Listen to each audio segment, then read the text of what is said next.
அனைத்து உரிமை குரல் நண்பர்களுக்கும் வணக்கம். சீமானின் வீட்டில் பொங்கல் விழா நடந்த ஒரு காணொலி பார்த்தீங்கன்னா இணையத்தில் ரொம்பவே வைரல் ஆகி தமிழ்நாடு மட்டும் இல்லாமல் இந்திய அளவில் பார்த்தீங்கன்னா ட்ரெண்டிங் நம்பர் 1ல இருந்துட்டு இருக்கு. இது குறித்து அந்த வீடியோவில் முழுமையாக பார்க்க போகிறோம், வாங்க பார்க்கலாம்.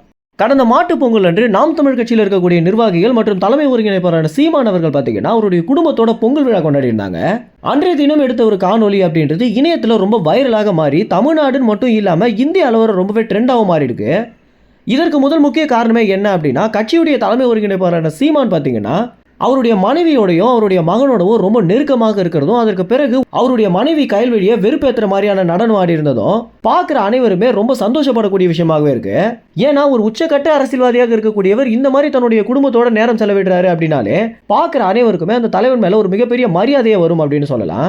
ஏன்னா ஒரு தலைவன் அப்படின்றவன் தன்னுடைய சொந்த குடும்பத்துக்கிட்ட எப்படி நடந்துக்கிறானோ அதை வச்சு தான் மக்கள்கிட்டையும் நடந்துப்பா அப்படின்றதுக்கு உதாரணமாகவே சீமான் இருக்க காரணத்தினால நாம் தமிழ் கட்சிக்கு ஆதரவாளர்கள் மட்டும் இல்லாம தமிழ்நாட்டில் இருக்கக்கூடிய நிறைய மக்கள் பார்த்தீங்கன்னா இந்த ஒரு வீடியோவுக்கு வாழ்த்துக்களையும் சீமான் இந்த மாதிரியே இருக்கணும் அப்படின்ற கமெண்ட்டையும் பண்ணிட்டு வந்துட்டு இருக்காங்க. மேலும் இந்த வீடியோ அதிகமாக ஷேர் செய்யப்பட்டு தமிழ்நாடு மட்டும் இல்லாமல் இந்திய அளவில் தற்போது நம்பர் 1 ட்ரெண்டிங்கை பிடிச்சிருக்கு. பொங்கல் விழா முடிஞ்சு 5 நாளுக்கு பிறகு கூட இன்னமும் பார்த்தீங்கன்னா இந்த வீடியோ நம்பர் 1 ட்ரெண்டிங்கில் இருந்துட்டு இருக்கு.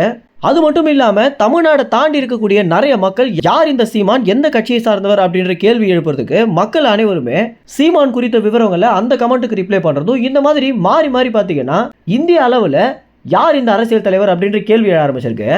ஒரு ஆளுங்கட்சியின் தலைவராக இருக்கக்கூடிய ஸ்டாலினுக்கு இந்த மாதிரி ஒரு பப்ளிசிட்டி இல்லாத நிலையில் ஒரு 3வது பெரிய கட்சியின் தலைவரான சீமானுக்கு கிடைக்கிறது அப்படின்றது நிச்சயமாக ஆளுங்கட்சிக்கு ஒரு மிகப்பெரிய பொறாமை உண்டு பண்ணும் அப்படின்னு சொல்லலாம். இதனுடைய ஒரு வெளிப்பாடாக தான் இந்த நம்பர் 1 ட்ரெண்டிங்ல இருந்து சீமான் போகணும் அப்படின்ற காரணத்தினால திமுக ஐடி விங்குக்கு நிறைய பணத்தை கொடுத்தோம், மேலும் 20 ஆட்களுக்கு மேல சேர்த்தோம் சீமானுடைய பழைய காணொலி மற்றும் சீமான் ஆவேசமாக பேசியிருக்கக்கூடிய காணொலி எல்லாத்தையுமே நம்பர் 1 ட்ரெண்டிங்காக மாற்றணும் அப்படின்ற முயற்சியில தொடர்ச்சியாக நிறைய வீடியோ பார்த்தீங்கன்னா பப்ளிக் பண்ணிட்டு வந்துட்டு இருக்காங்க.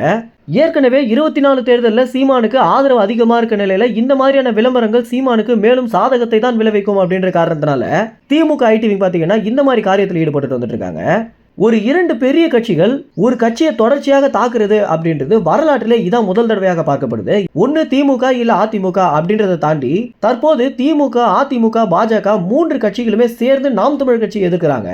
இந்த மாதிரி கடுமையான ஒரு சூழல் போயிட்டு இருக்க நிலையில நாம் தமிழ் கட்சி இது எல்லாத்தையுமே தாண்டி 24 தேர்தலில் எந்த மாதிரியான ஒரு வாக்கு வங்கியை பெற போறாங்க அப்படின்றத நம்ம பொறுத்து இருந்தா பார்க்கணும். இந்த தகவல் குறித்து என்ன நினைக்கிறீங்க அப்படின்றது உங்க கமெண்ட்ஸ்ல தெரிவிங்க. நன்றி, வணக்கம்.